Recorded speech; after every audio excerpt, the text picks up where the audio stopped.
مسجد سیدنا ابو بکر صدیق رضی الله تعالی عنہ انډر کنسټرکشن دی. تقریبا 60% کار پدې کې شوی دی. 40% کار پدې کې دا صفات دی لکه پوډونه راوړل شو، قران شریفونه راوړل شو، سپاره راوړل شو، لایټونه لګول شو، پکې څه لګېدلې دي صفات دي.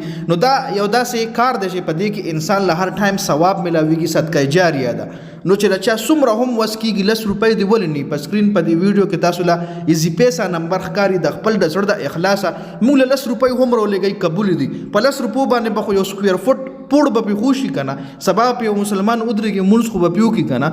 نو دا جومات مونږ غواړو چې روژې کې مونږ په روژې کې په دې کې مونږ باقاعده مونځونه شروع کړو، باقاعده د دې مونږ افتتاح کړو. رمضان کې دغه لږې ورځې دي، نو چې چا څومره هم وس کېږي او څوک که چېرې موقع له راتلل غواړي، په خپل را جومات کتل غواړي، په خپل لاسو باندې سره وړل غواړي، نو هم ولا مونږ ویلکم کوو. مونږ ولا لوکیشن ورکولی شو، باقاعده په پیرپیای کې دا جومات جوړېږي. پیرپیای ته چې څنګه رادنه شئ جي ټي روډ نه، پیرپیای د نوښار کلی دی ډسټرکټ نوشهره، چې پیرپیای ته په جي ټي روډ باندې رادنه شئ نو دا جومات تاسو تپوس وکئ، نو دا بالکل د روډ په غاړه دی.